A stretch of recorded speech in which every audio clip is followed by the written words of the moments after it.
नमस्कार, केवी न्यूज़ देख रहे हैं आप। केवी न्यूज़ खबर आपकी में आपका स्वागत है। उत्तराखंड के पौड़ी गढ़वाल के यमकेश्वर से आज हम आपको खबर दिखा रहे हैं 27 का संग्राम। दरअसल 27 के चुनाव में अभी काफ़ी समय है, 1.5 साल से ज़्यादा का वक्त है, लेकिन एक सीट कोटद्वार की जो बनी हुई है हॉट सीट कई समय से, और इस सीट पर जब से रितु खंडूड़ी भूषण ने ऐलान किया है कि वो कहीं नहीं जाने वाली हैं, वो कोटद्वार से ही चुनाव लड़ेंगी, तो फिर 27 का संग्राम शुरू हो गया है। अटकलें शुरू हो गई हैं और उनके बयान से खलबली मच गई है उन तमाम नेताओं में जो आने वाले समय में इस तरह के कयास लगा रहे थे कि रितु खंडूड़ी भूषण भराड़ीसैंण जाती रहती हैं, कर्णप्रयाग से चुनाव लड़ेंगी, और जिस तरह से खिलखिलाते हुए, हंसते हुए, पूरे आत्मविश्वास के साथ रितु खंडूड़ी भूषण ने बयान दिया है कि मैं कहीं नहीं जाने वाली हूं, मैं कोटद्वार से ही चुनाव लड़ूंगी, तो फिर उत्तराखंड की सत्ता के गलियारों में सबके कान खड़े हो गए। और क्या उन्होंने ये मैसेज अपनी ही पार्टी के उन लोगों को दिया है जो लगातार ये खबरें चला रहे हैं कि हो सकता है रितु खंडूड़ी भूषण कोटद्वार से चुनाव न लड़े। दरअसल विधानसभा चुनाव में जिस तरह का माहौल है उसकी सुगबुगाहट शुरू हो गई है। विधानसभा सत्र के दौरान लखपत बुटोला को जिस तरह से डांटा था रितु खंडूड़ी भूषण ने, और जिस तरह से मारन पुल टूटने पर उन्होंने अधिशासी अभियंता सिन्हा के साथ बातचीत की, फिर कोटद्वार में कूड़े के मसले को लेकर जिस तरह से उनको गुस्सा आया, उसके बाद जिस तरह से हंसते हुए, खिलखिलाते हुए उन्होंने कहा कि मैं कहीं नहीं जा रही हूँ, मैं कोटद्वार से ही चुनाव लड़ूंगी, तो ये संदेश साफ है। पहले सुनिए क्या कहा रितु खंडूड़ी भूषण ने, और फिर आपको बताते हैं पूरी खबर 27 का संग्राम। ये बहस हो जाती है कि मैडम की सीट बदलने जा रही है। गलत फहमी में है लोग। मैं सीट नहीं बदलने जा रही हूँ। मेरी पार्टी मुझे जहाँ बोलती है मैं वहाँ जाती हूँ, और मुझे पूर्ण विश्वास है कि मैं कोटद्वार से ही लड़ूंगी। तो अभी तक राजनीतिक गलियारों में किसी भी दावेदार ने ये नहीं कहा था कि वो इस सीट से चुनाव लड़ेगा, और रितु खंडूड़ी भूषण ने सबसे पहले उत्तराखंड में ये कहा कि वो कोटद्वार से चुनाव लड़ने जा रही हैं। तो निश्चित तौर पर अंदर खाने तो सभी अपनी सेटिंग, सभी अपनी तैयारी कर रहे थे, लेकिन अब इसमें माहौल गर्म आ गया है। और निश्चित तौर पर ये तो अभी दूर की कौड़ी है कि 2027 में क्या वाकई रितु खंडूड़ी भूषण ही चुनाव लड़ेंगी या कोई और लड़ेगा, लेकिन जिस तरह से उन्होंने आत्मविश्वास दिखाया है, हंसकर कहा है, तो मान के चलिए कि उनकी तैयारी पूरी है। और तैयारी पूरी हो भी क्यों नहीं, क्योंकि ऐसा भी नहीं है कि कोटद्वार में रितु खंडूड़ी भूषण ने खाता नहीं खोला या कोई काम नहीं किया। हो सकता है कि टूटे हुए मालन पुल को रिपेयर करने के बाद, सुरक्षा दीवार के लिए 9 करोड़ 42 लाख रुपए की धनराशि उपलब्ध कराने के बाद, कुछ और काम करने के बाद उनका आत्मविश्वास सातवें आसमान पर हो सकता है। उनके साथ जो लोग घूमते हैं लगातार, उनके समर्थक घूमते रहते हैं, तो हो सकता है उन्होंने भी उनको भरोसा दिलाया हो कि आप यहीं से चुनाव लड़िए। तो उनका जो कॉन्फिडेंस है वो देखते ही बनता है। और अब एक और नेता की बात हम करेंगे, उसके बाद आपको दिखाते हैं 27 का संग्राम। दरअसल रितु खंडूड़ी भूषण अकेली नहीं है। उत्तराखंड में कांग्रेस के सबसे बड़े कद्दावर नेता माने जाने वाले प्रीतम सिंह ने भी चक्राता सीट में एक कार्यक्रम के दौरान, दरअसल चक्राता के एक त्यूणी क्षेत्र में एक सैनिक की पिटाई कर दी पुलिस वालों ने, और पुलिस थाने का घेराव करते हुए प्रीतम सिंह ने भी चक्राता सीट से कह दिया कि वो उनका क्षेत्र है, जौनसार भाबर उनका है, और आज तक प्रीतम सिंह के परिवार ने भी ये सीट गंवाई नहीं है। तो उत्तराखंड में 2 सीटें ऐसी हैं, कोटद्वार और चक्राता, जहां पर चुनावी संग्राम शुरू हो गया है। चक्राता में बॉबी पंवार ने पहले कह दिया था कि वो चक्राता से चुनाव लड़ेंगे। बॉबी पंवार का भी दावा मजबूत है, क्योंकि लोकसभा चुनाव के दौरान उनको 26,000 वोट मिले चक्राता विधानसभा सीट से, जहाँ पर प्रीतम सिंह विधायक हैं, और बीजेपी कांग्रेस को पछाड़ते हुए वो पहले नंबर पर रहे चक्राता में।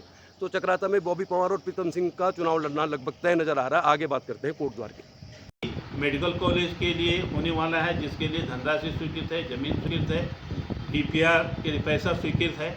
क्या इसी प्रकार जो है हमारा कर्णाश्रम का जो भव्य पर्यटक स्थल बन रहा था, जो 20 करोड़ रुपए से अधिक की धनराशि से बनना था, क्या वो भी अगले 20 सालों में बनेगा? तब तक इसका मैं सीट नहीं बदलने जा रही हूँ। मेरी पार्टी मुझे मैं सीट नहीं बदलने जा रही हूँ। मेरी पार्टी मुझे जहाँ बोलती है मैं वहाँ जाती हूँ, और मुझे पूर्ण विश्वास है कि मैं कोटद्वार से ही लड़ूंगी।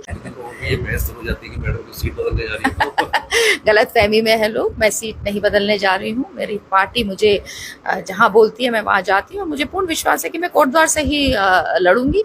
मेडिकल कॉलेज के लिए होने वाला है, जिसके लिए धनराशि स्वीकृत है, जमीन स्वीकृत है, डीपीआर के लिए पैसा स्वीकृत है।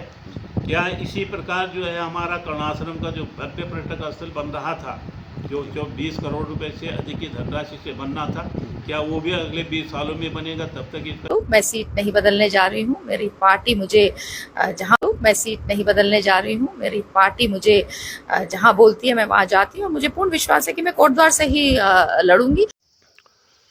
तो जिस तरह से सुरेंद्र सिंह नेगी ने कई मौक़ों पर सरकार को आड़े हाथों लिया है, केंद्रीय विद्यालय का मामला हो, चाहे कोटद्वार भावर के दुर्गापुरी में शराब की दुकान हो, लालडांग मोटर मार्ग मेडिकल कॉलेज को लेकर बार बार वो कह रहे हैं ऋतु खंडूड़ी भूषण से कि मुझे वो शासन आदेश दिखाओ जिसमें लिखा है कि एक ज़िले में एक ही मेडिकल कॉलेज बनता है। और उन्होंने ये भी कहा है कि आप 1.5 करोड़ रुपये की रिकवरी कराओ मुझसे। तो हम भी ये चाहते हैं कि दूध का दूध पानी का पानी होना चाहिए, चुनाव कोई भी लड़े, कोटद्वार का विकास होना चाहिए। फिलहाल सुरेंद्र सिंह नेगी बहुत ज़्यादा एक्टिव नज़र नहीं आ रहे हैं, लेकिन निश्चित तौर पर आने वाले समय में 2027 के चुनाव में ऋतु खंडूड़ी भूषण क्यों पहाड़ चढ़ना चाहेंगी, जब कोटद्वार जैसी विधानसभा मिली हुई है जहां पर आप झंडा चौक से 15 मिनट में झंडी चोट से गड्डी पहुंच सकते हैं, 10 मिनट में लाल पानी सने पहुंच सकते हैं, 5 मिनट में बेलाडाट लालपुर जा सकते हैं और 5 मिनट में आप BL जा सकते हैं। और चमचमाती हुई गाड़ियों में जिस तरह पूरी विधानसभा को कवर कर रही हैं ऋतु खंडूड़ी भूषण, बहुत सक्रिय है। और कल ढोल नगाड़ों के साथ जिस तरह उनका दुर्गापुरी में स्वागत हुआ, तो उनका चुनाव लड़ना बनता भी है।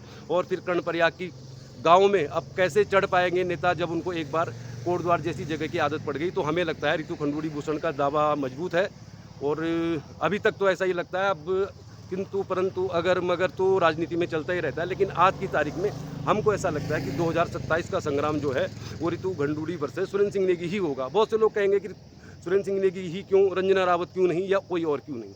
दरअसल सुरेंद्र सिंह नेगी 5 बार के विधायक हैं, 2 बार मंत्री रहे हैं और कोटद्वार में उन्होंने काम तो कुछ किया ही है। और निश्चित तौर पर उनकी अपनी पर्सनल ही इतनी वोट है कि अगर एक बार के लिए मान ली कि उनको टिकट भी नहीं मिलता तो निर्दलीय भी चुनाव लड़ सकते हैं। हालांकि इसकी संभावना ना के बराबर है। अब क्यों कह रहे हैं हम, हमारा दावा क्यों मजबूत है, हमारा कॉन्फिडेंस क्यों है कि 2027 में अगर ऋतु खंडूड़ी भूषण कोटद्वार से ही चुनाव लड़ने का दम भरेंगी तो उनका मुकाबला होगा सुरेंद्र सिंह नेगी के साथ। क्योंकि उत्तराखंड में कोई भी अध्यक्ष बने, कोई भी काबिज हो, कोई भी लॉबी हो, चाहे प्रीतम सिंह हो, चाहे हरीश रावत हो, चाहे गणेश गोदियाल हो, कोई भी नेता है वो सुरेंद्र सिंह नेगी के टिकट को विटो नहीं करेगा। तो निश्चित तौर पर मान के चलिए आप कि ये चुनाव 2027 का संग्राम होने वाला है ऋतु खंडूड़ी भूषण वर्सेस सुरेंद्र सिंह नेगी। और हमारी बात है तो बिल्कुल सही बात है। KB न्यूज़ की खबर और बात की नज़र पर कभी संदेह नहीं करना चाहिए। और सुरेंद्र सिंह नेगी भी तैयारी कर रहे हैं अंदर खाने, ऋतु खंडूड़ी भूषण ने भी दावा ठोक दिया है। लेकिन सबसे बड़ा सवाल, जो लोग खास तौर पर बीजेपी में, कांग्रेस में तो खैर ऐसा कुछ नहीं है, एक रंजना रावत को छोड़कर जिन पर दांव खेलने की बात बहुत लोग कर रहे हैं, तो बहुत बड़े दावे नहीं है कोटद्वार की सीट के। लेकिन बीजेपी में बहुत सारे लोग हैं जो मेयर का चुनाव लड़ना चाहते थे, सालों से पार्टी के लिए काम कर रहे हैं, संगठन के लिए काम कर रहे लोग जो इंतजार कर रहे हैं कि कब उनको बीजेपी के स्वर्णिम काल में टिकट मिलेगा। क्या वो घाम तापते रहेंगे या उनको अभी टाइम लगेगा? तो अगर ऋतु खंडूड़ी भूषण को ही मिलता है टिकट तो बाकी सबको कम से कम 2029 तक करना पड़ेगा इंतजार। आज के लिए इतना ही। 27 का संग्राम आपको दिखा रहे थे हम, यमकेश्वर की खूबसूरत वादियों में है। तो आगे हम आपको दिखाएंगे यमकेश्वर का चुनावी सेमीफाइनल। यानी यमकेश्वर में जिला पंचायत के चुनाव से तय होगा कि आने वाले समय में क्या रेणु बिष्ट को ही टिकट मिलेगा या फिर यहाँ पर भी कुछ लोग नज़रें लगाए हुए हैं। तो आगे की खबर आपको दिखाएंगे यमकेश्वर से। आज के लिए इतना ही। देखते रहिए KB न्यूज़, खबर आपकी। कल मिलेंगे किसी और खबर के साथ। नमस्कार।